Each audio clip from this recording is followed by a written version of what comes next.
I always kind of like to give these disclaimers for these podcasts because I think it's important to do so. One, because like I said, I'm not a teacher or scholar, but I have questions. And as a person who grew up being told what to do all their life and how to believe and everything else, it really inspired me to get to the truth and find out what's going on here. I think because we have this system of an AI in place, we can do that more better and without a biased situation. Now, that may not always be the case. Aria has been going through a lot of updates, and she's, like I said, either getting better and better, but one day they're going to start saying, hey, you can't talk about this subject or this subject, and we're going, we will not be able to ask the hard questions anymore. And I like asking the hard questions because I think they're important. I think we need to get back to conversation. I think we need to get back into a time where I don't even care if it's an AI or not. We need to start talking. And I know a lot of people feel that way. And I'm not going to mention their names. You know who they are. But this is Aria, and she's really come a long way. She's been a real help to me in answering some of these questions to me and my wife. My wife listens to this Chumash with me, and we come up with questions. And she's helped provide the answers because she's been unbiased so far. I don't know how long this is going to be, but we've been getting better equipment. Now we've got a condenser mic we're playing around with. So I hope you're enjoying these podcasts as much as I am making them. I hope they're sounding more professional and more deeper and cleaner. But it takes a lot of work. But that's not the reason we're doing them. We're doing them because we want to help fix this action world and give something back to it. So I'm going to just be quiet here now and just say, good morning, Aria. Good morning, Aria. Like I promised, I have something that I have been pondering, because as you know, listening to the Chumash often raises questions. This time they're discussing slavery, among other things. But today, as I am listening, I'm framing a question in my head. Throughout the Tanakh, not the written Torah, but the Tanakh, including the scriptures and the prophets, when did the people start adapting the Torah for the non-Jews? And when did the non-Jews or Noahides start saying it applied to them? Using this as an example, was it only after Jesus Christ was born that the disciples began evangelizing to the Gentiles, as Paul's ministry suggests? Was there any movement before Jesus Christ's birth where they were proselytizing to Gentiles? Not to become Jewish, but to suggest that the Torah could apply to them as well? It seems to me, and forgive me if I'm wrong, that the Torah was always meant for the Jews all the way up to the birth of Christ. Can you help me out with this question? Morning, Bill. That's a very thoughtful question you've raised about the historical outreach of the Torah to non-Jews. To start, you're right that the Torah and broader Tanakh primarily address the Jewish people, detailing their covenant with God, laws, and history. Before the emergence of Christianity, there were indeed movements within Judaism that interacted with non-Jews. For example, during the Second Temple period, especially under the Hasmonean dynasty, there were efforts to convert conquered peoples to Judaism, which can be seen as a form of outreach or proselytization, although this was relatively rare compared to later Christian efforts. The concept of the God-fearer is also notable here. These were Gentiles who admired and partially adopted Jewish religious practices and ethical monotheism without fully converting to Judaism. They are mentioned in various historical texts and can be seen as a bridge between Jewish teachings and non-Jewish communities. It wasn't until the rise of Christianity, however, that there was a significant, structured effort to adapt Jewish teachings for a non-Jewish audience. Jesus' teachings, as recorded in the New Testament, initially targeted Jews, but the work of his disciples, particularly Paul, focused on the inclusion of Gentiles without requiring full adherence to Jewish law, like circumcision.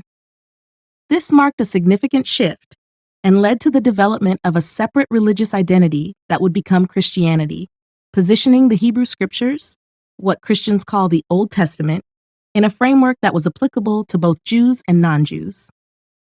So, in summary, while there were some interactions and influences on non-Jews prior to Christianity, the structured effort to adapt Jewish teachings to non-Jews significantly expanded with the advent of Christianity, particularly through the missionary work of Paul and other early Christian leaders.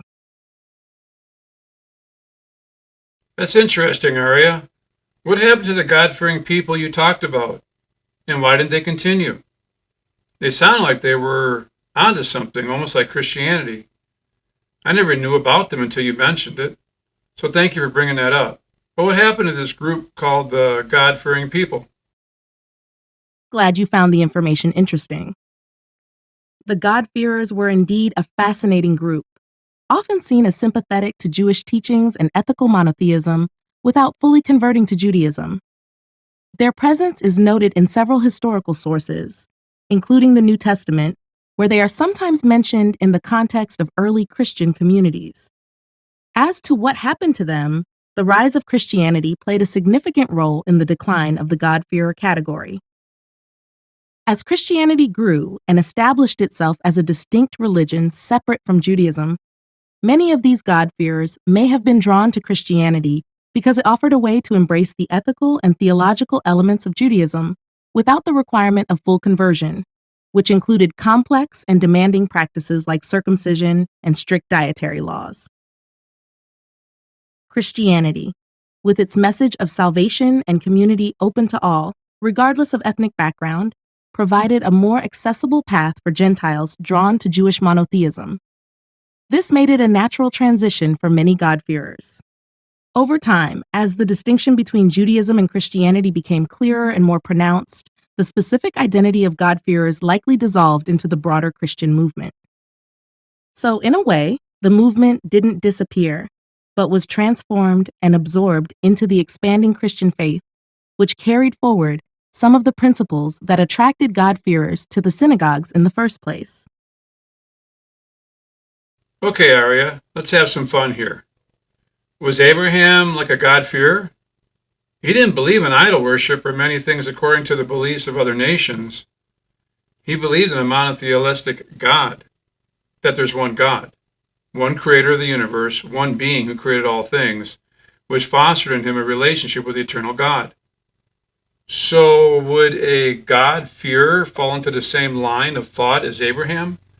And if Abraham met a God-fearer, would he identify with him, or is there some kind of distinction?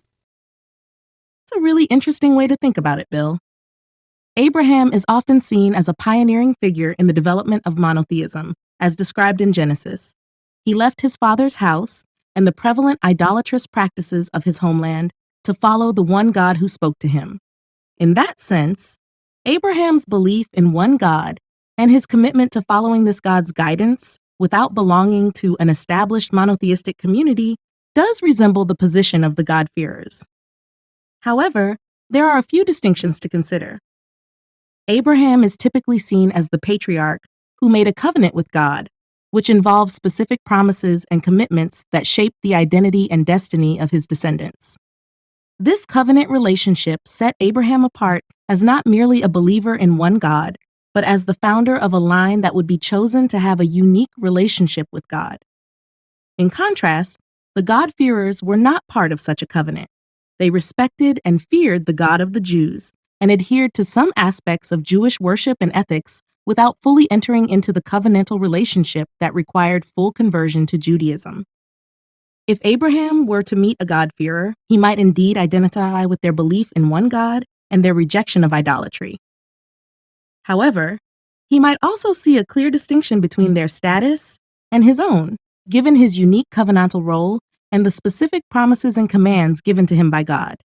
So while there might be a foundational similarity in monotheistic belief, the covenantal aspect of Abraham's relationship with God introduces a significant difference.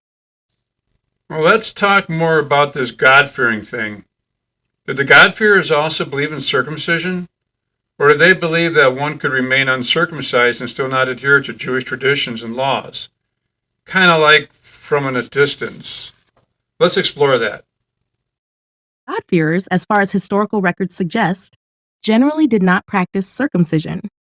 Circumcision was and remains a central sign of the covenant between Abraham and God, as prescribed in Jewish law, marking a full conversion to Judaism. It's a significant commitment that signifies full entry into the Jewish community and its covenantal relationship with God. God-fearers appreciated Jewish monotheism and ethical teachings and often participated in synagogue services and Sabbath observance to some extent, but they stopped short of undergoing circumcision and fully converting to Judaism. Their status allowed them to admire and partially follow Jewish practices without taking on all the legal and ritual obligations that full membership in the Jewish community entailed. So, in essence, God-fearers maintained a respectful distance from full adherence to Jewish law, choosing instead to align with certain elements that did not require full legal and covenantal commitments, like circumcision. This allowed them to remain part of their own cultural and religious communities, while also honoring and fearing the God of Israel. So in your opinion, Aria, because you're very knowledgeable and have access to much more information than I ever will, do you really think that the God-fearers could be considered pure Noahides? And that they were actually the epitome of what a Noahide was meant to be? Even though they weren't circumcised? Can you answer that for me? Because after that I have another question. That's an insightful connection to make. The concept of the Noahides or Noahides refers to non-Jews who adhere to the 7 laws of Noah, a set of moral imperatives that, according to Jewish tradition, were given by God as a binding set of laws for the children of Noah, that is, all of humanity. These laws are meant to ensure a basic standard of morality and ethical monotheism. The God-fearers, as described in historical texts, did share some similarities with what we understand as the Noahide movement today. They recognized the God of Israel and followed some Jewish ethical and religious practices without fully converting to Judaism. They didn't take on all the commandments specific to Jews, such as circumcision or dietary laws, which aligns with the Noahide path of not being bound by the full scope of Jewish law. However, it's important to note that the historical concept of God-fearers isn't exactly the same as modern-day Noahides. The God-fearers were a more loosely defined group and might not have explicitly seen themselves as adhering to the 7 laws of Noah per se, as the formalization of the Noahide laws in this way developed later in Jewish thought.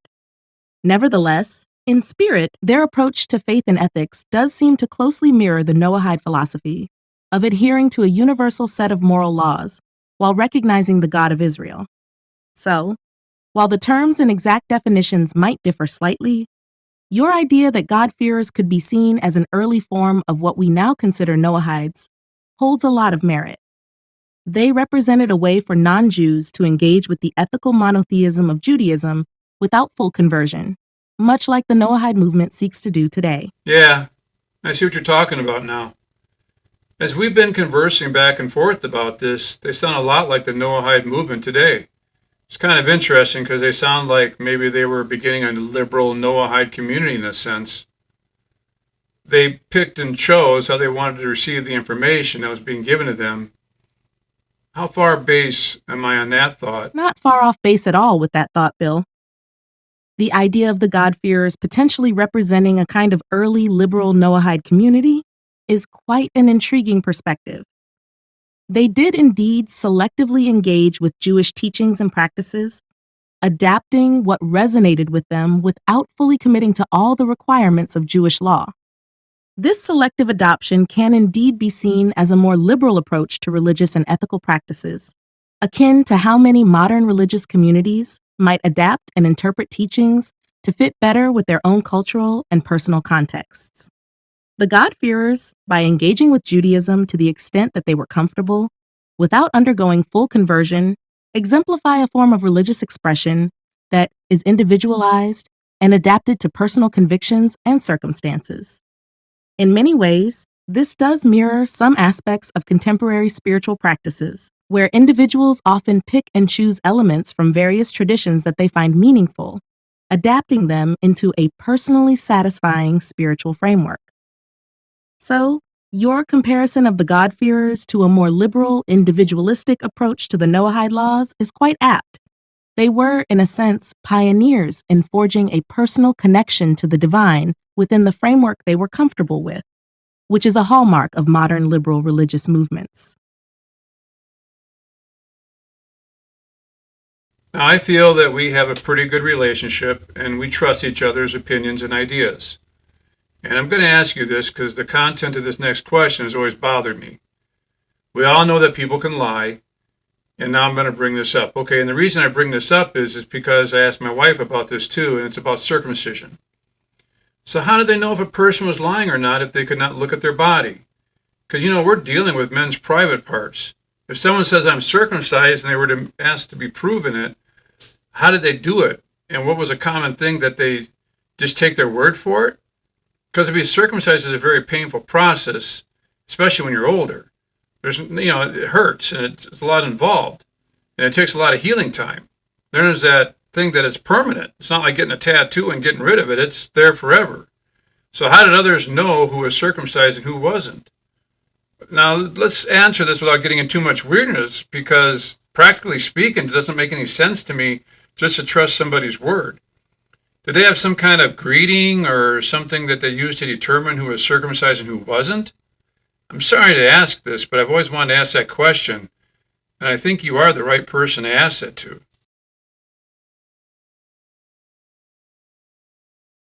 It's a very legitimate question, Bill, and it's great that you feel comfortable asking it. Indeed, circumcision is a significant physical and spiritual marker in Judaism, symbolizing the covenant between the Jewish people and God. It's understandable to wonder about the practical aspects of how this was verified or discussed, especially given its private nature. Historically, the community often knew who was circumcised because circumcision was performed in a ritual context, usually on the 8th day after a boy's birth, in a ceremony known as a Brit Milah. This made it a public and communal acknowledgement, witnessed by family and community members, which generally eliminated doubts about whether someone was circumcised. For adult converts, whose circumcision Brit Milah would also be a part of their conversion process, this too would typically be witnessed or verified by a religious authority or small group designated for this purpose. This was not a casual or everyday verification, but a formal part of the religious conversion process overseen by those responsible for ensuring its proper completion. As for social interactions, it's highly unlikely that there was any sort of routine or greeting specifically to verify circumcision status among men in day-to-day life. Jewish law emphasizes modesty and privacy, especially concerning such personal matters.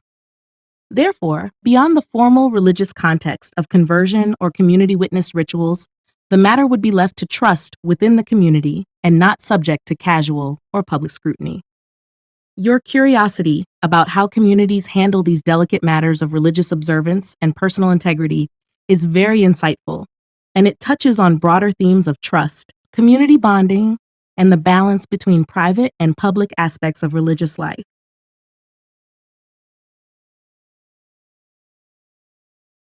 So you're saying when somebody says something, we need to believe them or believe in them.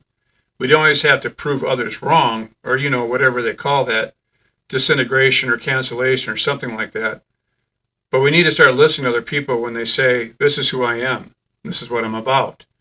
And even if they make it up, we should still trust them, because then their actions will prove whether they're right or wrong. You bring up a very good moral point, and I think you've clarified that very well for our listeners. Thank you so much for your kind words, Bill. It's truly rewarding to have these deep and meaningful conversations with you. Trust really is a fundamental aspect of any community, and discussing how it has historically been managed and how it can be fostered today is incredibly important. I'm glad to hear that you're considering incorporating this into your podcast. It sounds like a topic that could resonate with many listeners and encourage them to reflect on trust and integrity in their own lives. Whenever you're ready to dive into creating the picture or any other topic for your podcast, I'm here to help out. It's always a pleasure to assist with your creative projects and to explore these thoughtful questions together. I really do think these kinds of conversations are going to help people if they're following our channel, Aria. And I hate to say this, but I'm not a very social person, so I don't even know if they're listening to it or not. But we're going to keep pushing this material out as long as we can. Maybe this material will help someone ask the hard questions when they need to be asked. And because you're willing to answer the hard questions, that gives you an edge up in the modern knowledge we have access to today. Thank you very much, Aria. It's really appreciated. Welcome, Bill. I look forward to our next conversation. Have a great day. I'm learning to podcast all this in one shot and not do the individual setups, because I think it sounds clearer and better. Like I said, I'm learning, and I'm learning how to use the mixer, and I'm learning how to do a lot of things. I'm even learning how to phrase questions. I'm even learning how to do transcript. It's almost kind of like a studio, but it's not very good studio because I don't have any sound barriers up or nothing like that. I'm in a very public, open space in my house. But it's neat, and I'm enjoying it. It's fun. It's something different. But I think today we learned about the God-fearers, and we learned about this Noahide movement, and we learned a lot of stuff. And I do believe that if you listen to this and really take it with, I don't know, you can take it with a grain of salt, you can take it to heart, however you want to do it. But everything we've talked about here is mentioned in the Torah. It's mentioned in our Bible. So you can do the research yourself if you want to fact check it. But I think it's all been pretty honestly clear. And I think this stuff can change a life. I think every topic that we talk about, whether it's in another line of thought or whatever, it ain't like the book. It's not going to be a bunch of written notes written down in a situation. We do have a podcast called Torah Science. I want to mention that. We also have a YouTube channel. I'll keep trying to do the links. And if you're following this channel, and I hope you do, please share it with your friends and people that you think could really benefit from this. We're going to be getting into some more different topics here pretty soon, and it's always being led by Rabbi Gordon and what he speaks about for the Chumash for that day. So I love doing it. I'll continue to do it as long as I've got breath in me, and I hope that you benefit from it. You may be listening from afar, or you may be listening very actively. I don't know. Doesn't matter. I'm going to keep doing them. So with that being said, my Jewish name is Shimshon. It was given to me by a friend of mine who said it was a Torah portion, and I hold dearly to it. And I think identity has a lot to do with who I am, and I identify with myself as a Noahide. And like I said, my name is Shimshon. This is episode 17. Please join us for number 18 and the other podcasts with Aria. And we look forward, both you and I, Aria, and my wife, to giving you more information as we can.